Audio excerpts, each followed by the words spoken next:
সন্তান প্রতিষ্ঠিত হয়ে ঈদের মার্কেট নিয়ে মায়ের কাছে আসলো। আয়শা বললে, মা নাও, এটা তোমার ঈদের মার্কেট। মা ঈদের মার্কেট দেখে মহা খুশি, ছেলেকে বুকে জড়িয়ে নিল।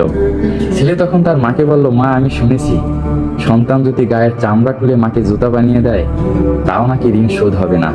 শুধু জুতা বানিয়েই না, মা ওই জুতা পায়ে দেওয়ার পর জুতা শেষ হয়ে গেলে সন্তান যদি আবারও গায়ের চামড়া খুলে জুতা বানিয়ে দেয়, এভাবে একবার না দুইবার না বারবার এরকম জুতা বানিয়ে দেয় মাকে, তাও নাকি মায়ের ঋণ শোধ হবে না। কেন শোধ হবে না মা?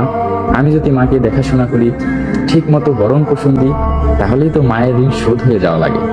তখন মা মুচকি হাসি দিয়ে বললে, খোকা তুই ঠিকই শুনেছ, মায়ের ঋণ কখনোই শোধ করা যায় না। গায়ের চামড়া খুলে জুতা বানিয়ে দিলেও শোধ হবে না। ছেলে বলতেছে, কেন শোধ হবে না?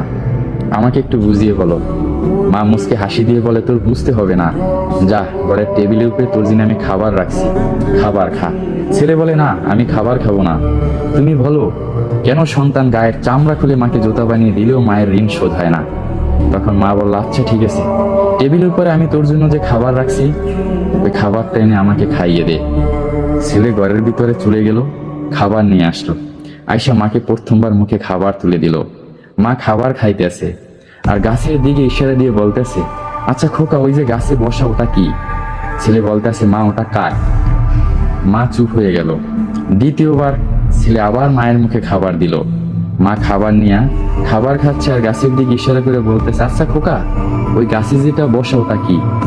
তখন ছেলে বলতেছে, মাত্রই তো বললাম ওটা কাক, তুমি খাবার খাও। তৃতীয়বার সন্তান আবার মায়ের মুখে খাবার তুলে দিল। মা খাবার নিয়ে আবারও জিজ্ঞেস করলো, খোকা ওই যে গাছের উপরে বসা ওটা কি?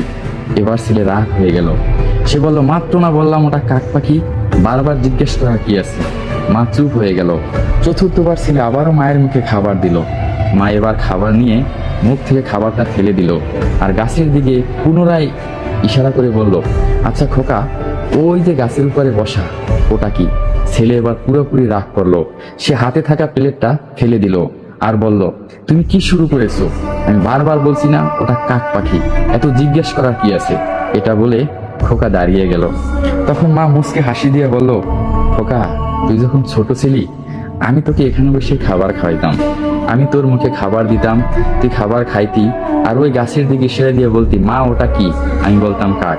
এভাবে একবার না দুইবার না 20 থেকে 30 বার তুই বলতি আর আমি তোরে সোনা ময়না বলে মুখে খাবার দিতাম আর বলতাম ওইটা কাক পাখি। আমি তোর সাথে কখনোই রাগ করি নাই, খাবারের প্লেটটা ফেলেও দি নাই। তুই যখন ছোট ছিলি অতি যত্ন সহকারে কষ্ট করে তোকে লালন পালন করছি, কখনো তোর সাথে রাগ করি নাই। আর তুই এই সামান্যটুকুর জন্য প্লেটটা ফেলে দিলি, আমার সাথে রাগ করলি, তুই কিভাবে মায়ের ঋণ শোধ করবি? তখন ছেলে বুঝতে পারলো। সে তার মাকে জড়িয়ে ধরে বলল যে, মা আমার ভুল হয়ে গেছে, আমি বুঝতে পারি নাই।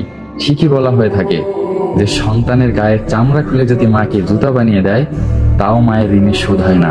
এটা শুধু একবার না, আপনি বহুবার জুতা বানিয়ে দেবেন, জুতা শেষ হয়ে যাবে, আবারও জুতা বানিয়ে দেবেন, তাও মায়ের ঋণ শোধ করতে পারবেন না। আপনারা যারা প্রতিষ্ঠিত হয়ে মাকে 2-4টা টাকা দিয়ে বলেন, আমি তো মা বাবাকে দিছি, আমাকে লেখাপড়া করাইছে, আমি তো তাদের টাকা পয়সা দিছি, দেখতেছি, এতেই তো আমার দায়িত্ব শেষ। না, দায়িত্ব শেষ হয় না। আপনি গায়ের চামড়া খুলে জুতো বানিয়ে দিলেও ঋণ শোধ হবে না। আর টাকা পয়সা দিয়ে কিভাবে মায়ের ঋণ শোধ করবেন?